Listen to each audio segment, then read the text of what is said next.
nave blanca. Título original: The White Ship.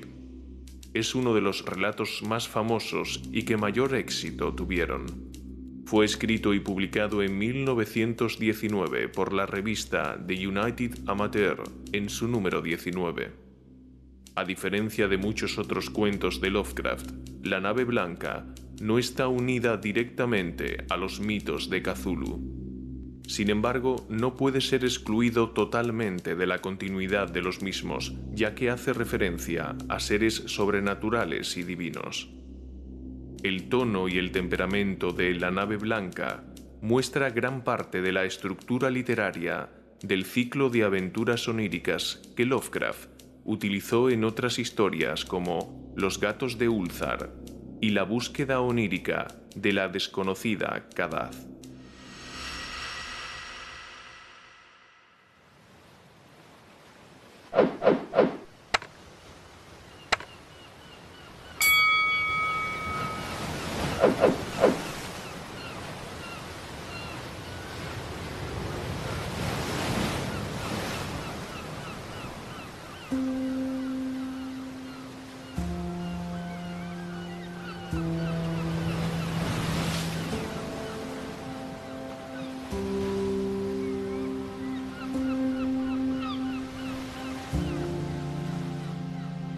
Soy Basil Elton, guardián del faro de Punta Norte, que mi padre y mi abuelo cuidaron antes que yo. Lejos de la costa, la torre gris del faro se alza sobre rocas hundidas y cubiertas de limo que emergen al bajar la marea y se vuelven invisibles cuando sube. Por delante de ese faro pasan desde hace un siglo las naves majestuosas de los 7 mares. En los tiempos de mi abuelo eran muchas. En los de mi padre no tantas. Hoy son tan pocas que a veces me siento extrañamente solo, como si fuese el último hombre de nuestro planeta.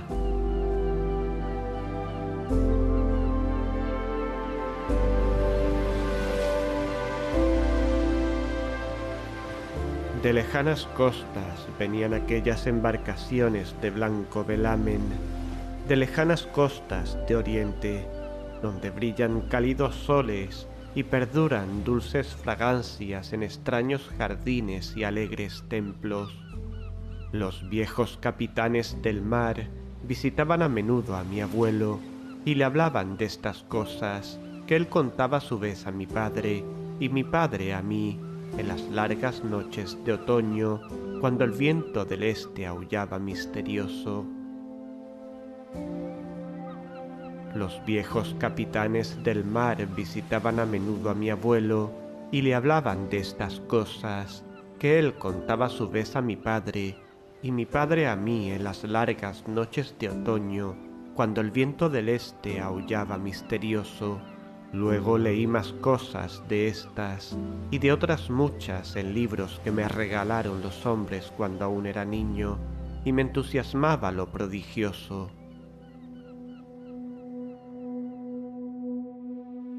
Pero más prodigioso que el saber de los viejos y de los libros es el saber secreto del océano. Azul, verde, gris, blanco o negro, tranquilo, agitado o montañoso, ese océano nunca está en silencio. Toda mi vida lo he observado y escuchado, y lo conozco bien. Al principio solo me contaba sencillas historias de playas serenas y puertos minúsculos, pero con los años se volvió más amigo y habló de otras cosas, de cosas más extrañas, más lejanas en el espacio y en el tiempo. A veces, al atardecer, los grises vapores del horizonte se han abierto para concederme visiones fugaces de las rutas que hay más allá. Otras por la noche, las profundas aguas del mar se han vuelto claras y fosforescentes y me han permitido vislumbrar las rutas que hay por debajo. y estas visiones eran tanto de las rutas que existieron o pudieron existir, como de las que existen aún, porque el océano es más antiguo que las montañas y transporta los recuerdos y los sueños del tiempo.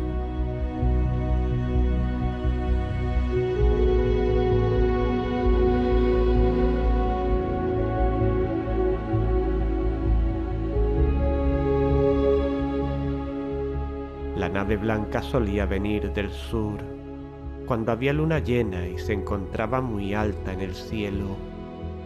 Venía del sur y se deslizaba serena y silenciosa sobre el mar, y ya estuvieran las aguas tranquilas o encrespadas, ya fuese el viento contrario o favorable, se deslizaba, serena y silenciosa, con su velamen distante y su larga extraña fila de remos de arrítmico movimiento.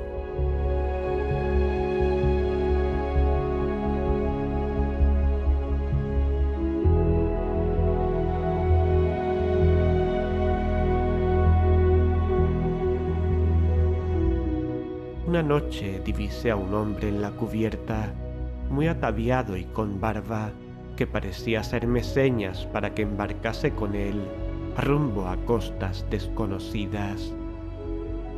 Después lo vi muchas veces más bajo la luna llena, haciéndome siempre las mismas señas.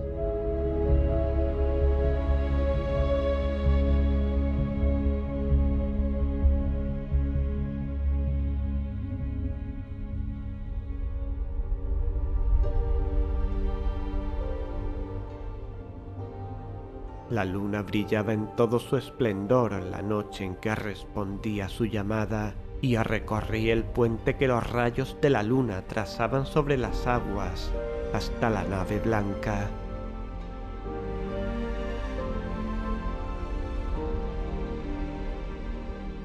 El hombre que me había llamado pronunció unas palabras de bienvenida en una lengua suave que yo parecía conocer, y las horas se llenaron con las dulces canciones de los remeros, mientras nos alejábamos en silencioso rumbo al sur misterioso que aquella luna llena y tierna doraba con su esplendor.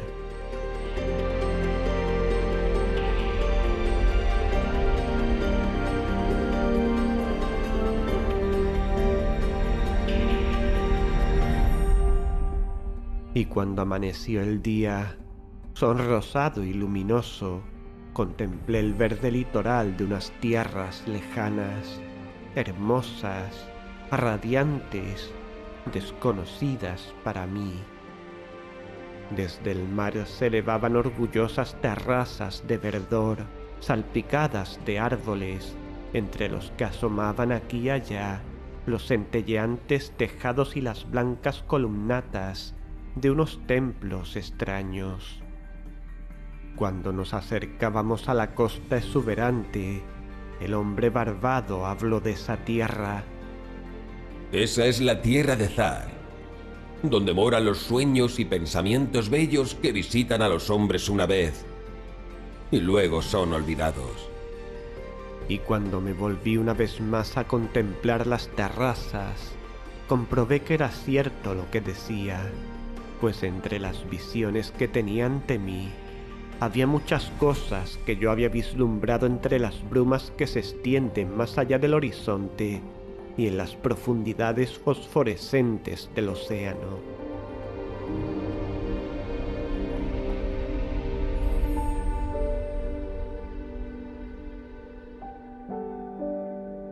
Había también formas y fantasías más espléndidas que ninguna de cuantas yo había conocido. Visiones de jóvenes poetas que murieron en la indigencia antes de que el mundo supiese lo que ellos habían visto y soñado. Pero no pusimos el pie en los prados inclinados de Zar, pues se dice que aquel que se atreva a hollarlos quizá no regrese jamás a su costa natal.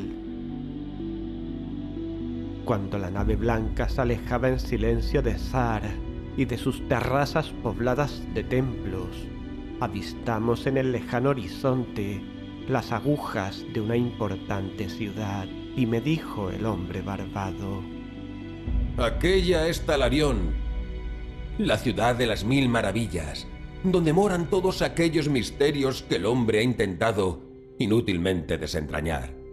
Miré otra vez desde más cerca y vi que era la mayor ciudad de cuantas yo había conocido o soñado.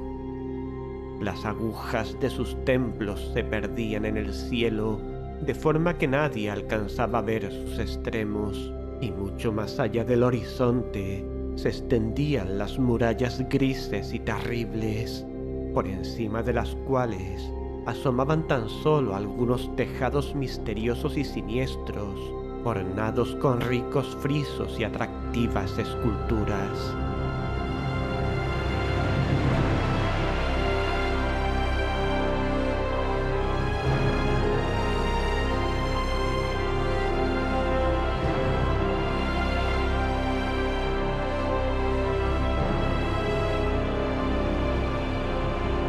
Sentí un deseo ferviente de entrar en esta ciudad fascinante y repelente a la vez, y supliqué al hombre barbado que me desembarcase en el muelle junto a la enorme puerta esculpida de Acariel, pero se negó con afabilidad a satisfacer mi deseo, diciendo: Muchos son los que han entrado a Talarión, la ciudad de las 1000 maravillas, pero ninguno ha regresado. Por ella pululan tan solo demonios y locas entidades que ya no son humanas, y sus calles están blancas con los huesos de los que han visto el espectro de Lazi, que reina sobre la ciudad. Así, la nave blanca reemprendió su viaje, dejando atrás las murallas de Talarión.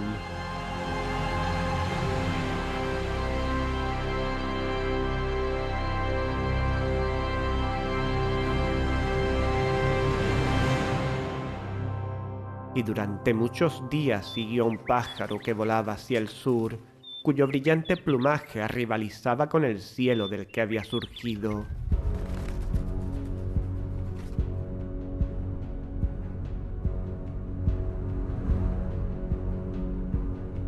Después llegamos a una costa plácida y riente, donde abundaban las flores de todos los matices, y en la que hasta donde alcanzaba la vista, encantadoras arboledas y radiantes cenadores se caldeaban bajo un sol meridional. De unos emparrados que no llegábamos a ver, brotaban canciones y fragmentos de lírica armonía, salpicados de risas ligeras, tan deliciosas que exhorté a los remeros a que se esforzasen aún más en mis ansias por llegar a aquel lugar. El hombre barbado no dijo nada, pero me miró largamente mientras nos acercábamos a la orilla bordeada de lirios. De repente sopló un viento por encima de los prados floridos y los bosques frondosos, y trajo una fragancia que me hizo temblar, pero aumentó el viento, y la atmósfera se llenó de hedor a muerte, a corrupción, a ciudades asoladas por la peste y a cementerios exhumados. Y mientras nos alejábamos desesperadamente de aquella costa maldita, el hombre barbado habló al fin y dijo: Ese es Tura, el país de los placeres inalcanzados. Así, una vez más, la nave blanca siguió al pájaro del cielo por mares venturosos y cálidos, impelida por brisas fragantes y acariciadoras. Navegamos día tras día y noche tras noche, y cuando surgió la luna llena, dulce como aquella noche lejana en que abandonamos mi tierra natal, escuchamos las suaves canciones de los remeros, y al fin anclamos a la luz de la luna en el puerto de Sonanil, que está protegido por los promontorios gemelos de cristal que emergen del mar y se unen formando un arco esplendoroso.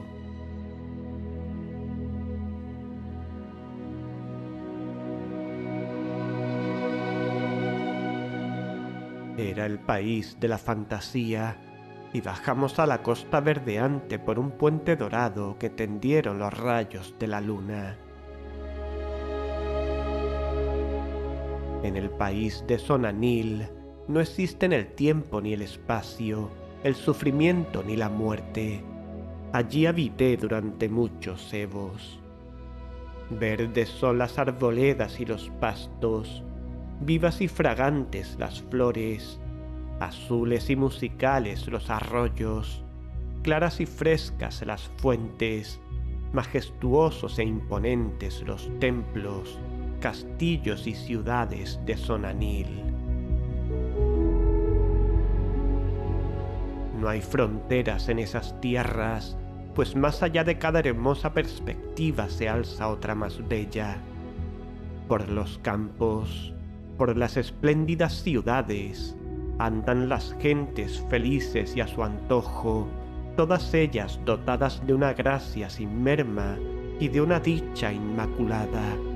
Durante los evos en que habité en esa tierra, vagué feliz por jardines donde asoman singulares págodas entre gratos macizos de arbustos y donde los blancos paseos están bordeados de flores delicadas. Subí a lo alto de onduladas colinas, desde cuyas cimas pude admirar encantadores y bellos panoramas, con pueblos apiñados y cobijados en el regazo de valles verdeantes y ciudades de doradas y gigantescas cúpulas brillando en el horizonte infinitamente lejano, y bajo la luz de la luna contemplé el mar centelleante, los promontorios de cristal y el puerto apacible en el que permanecía anclada la nave blanca.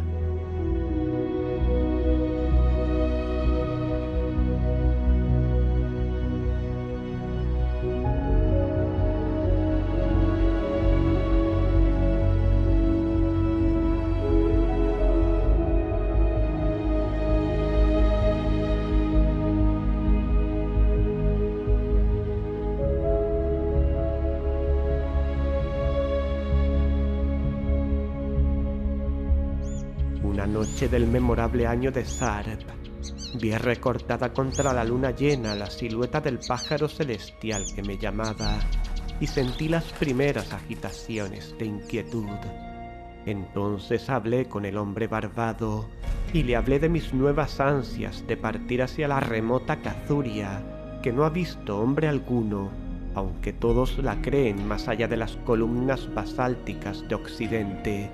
Es el país de la esperanza. En ella resplandecen las ideas perfectas de cuanto conocemos. Al menos así lo pregonan los hombres. Pero el hombre barbado me dijo: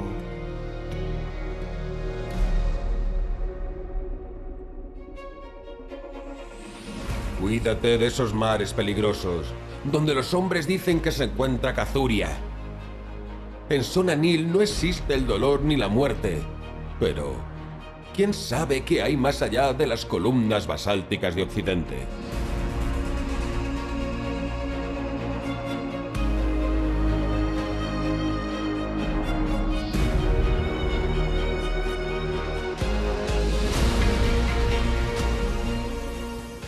Al siguiente plenilunio, no obstante, embarqué en la nave blanca y abandoné con el renuente hombre barbado el puerto feliz, rumbo a mares inexplorados.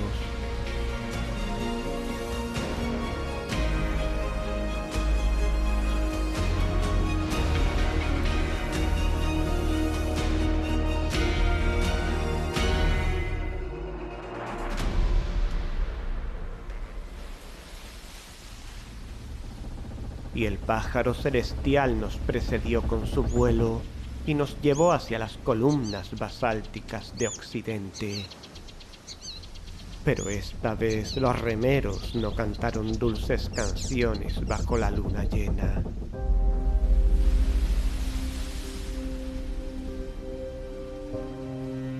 En mi imaginación me representaba a menudo el desconocido país de Cathuria, con espléndidas florestas y palacios, y me preguntaba qué nuevas delicias me aguardarían. Cathuria es la morada de los dioses y el país de innumerables ciudades de oro.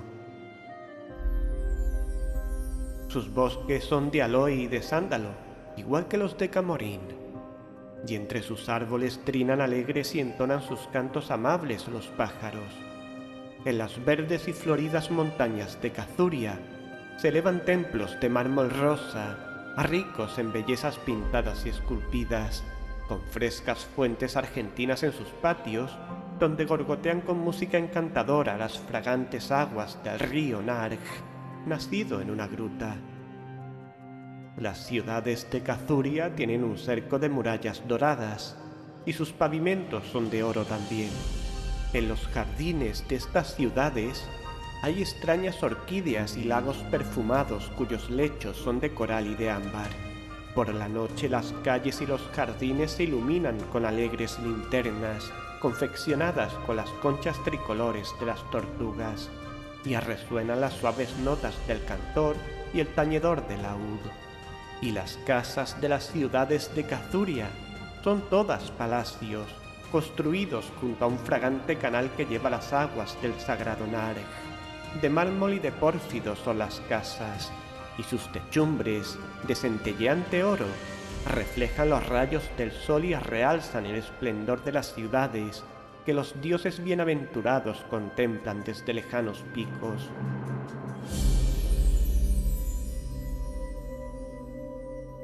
Lo más maravilloso es el palacio del gran monarca Dorieb, de quien dicen algunos que es un semidios y otros que es un dios. Alto es el palacio de Dorieb, y muchas son las torres de mármol que se alzan sobre las murallas. En sus grandes salones se reúnen multitudes, y es aquí donde cuelgan trofeos de todas las épocas. Su techumbre es de oro puro, y está sostenida por altos pilares de rubí y de azur, donde hay esculpidas tales figuras de dioses y de héroes que aquel que las mira a esas alturas cree estar contemplando el Olimpo viviente. Y el suelo del palacio es de cristal, y bajo el manán, ingeniosamente iluminadas, las aguas del Narg, alegres y con peces de vivos colores desconocidos, viaja más allá de los confines de la encantadora Cathuria. Así hablaba conmigo mismo de Cathuria, pero el hombre barbado me aconsejaba siempre que regresara a las costas bienaventuradas de Sonanil, pues Sonanil es conocida de los hombres, mientras que en Cathuria jamás ha entrado nadie. Y cuando hizo 31 días que seguíamos al pájaro, avistamos las columnas basálticas de Occidente. Una niebla las envolvía, de forma que nadie podía escrutar más allá ni ver sus cumbres, por lo cual dicen algunos que llegan a los cielos. Le digo que aquel lugar no es como usted piensa. Vamos, volvamos, regresemos a Sonanil. Y el hombre barbado me suplicó nuevamente que volviese, aunque no lo escuché, porque procedentes de las brumas más allá de las columnas de basalto, me pareció oír notas de cantores y tañedores de laúd, más dulces que las más dulces canciones de Sonanil, y que cantaban mis propias alabanzas, las alabanzas de aquel que venía de la luna llena y moraba en el país de la ilusión. Y la nave blanca siguió navegando hacia aquellos sones melodiosos, y se adentró en la bruma que reinaba entre las columnas basálticas de Occidente. Y cuando cesó la música y levantó la niebla, no vimos la tierra de Cathuria, sino un mar impetuoso, en medio del cual nuestra imponente embarcación se dirigía hacia alguna meta desconocida.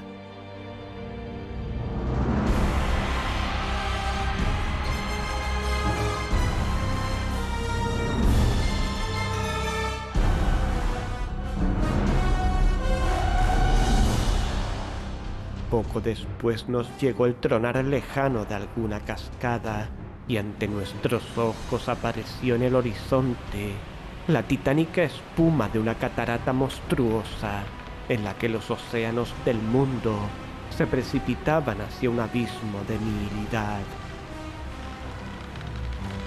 Entonces, el hombre barbado me dijo con lágrimas en las mejillas: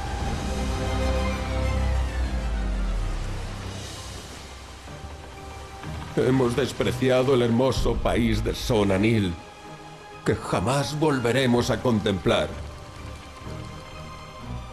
Los dioses son más grandes que los hombres y han vencido.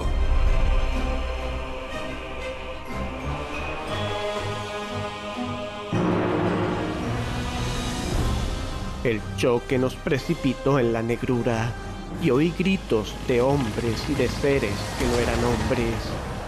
Se levantaron los vientos impetuosos del este y el frío me traspasó, agachado sobre la losa húmeda que se había alzado bajo mis pies. Luego oí otro estallido. Abrí los ojos y vi que estaba en la plataforma de la torre del faro, de donde había partido hacía tantos evos. Abajo, en la oscuridad, se distinguía la silueta borrosa y enorme de una nave destrozándose contra las rocas crueles. Y al asomarme a la negrura, descubrí que el faro se había apagado por primera vez desde que mi abuelo asumiera su cuidado.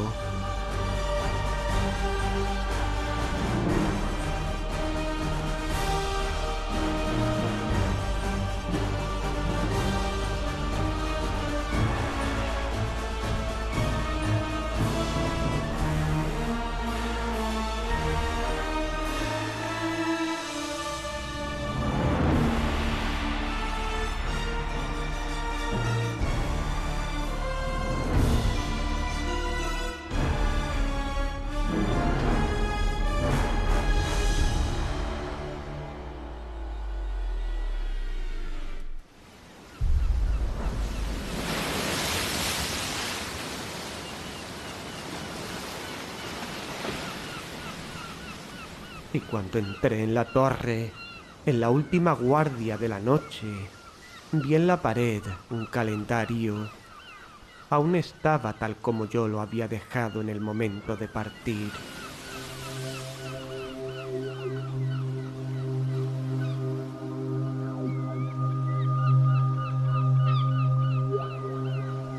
Por la mañana bajé de la torre y busqué los restos del naufragio entre las rocas, pero solo encontré un extraño pájaro muerto cuyo plumaje era azul como el cielo y un mástil destrozado, más blanco que el penacho de las olas y la nieve de los montes.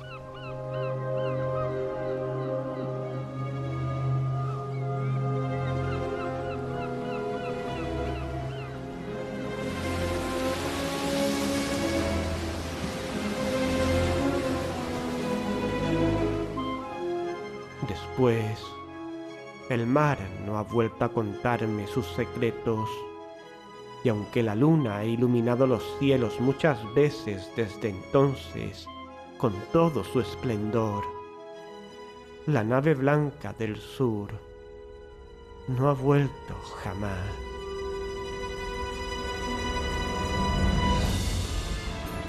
La nave blanca, de Lovecraft, con Antonio Reverte como Basil Elton y Miguel Ángel Pulido como el hombre barbado.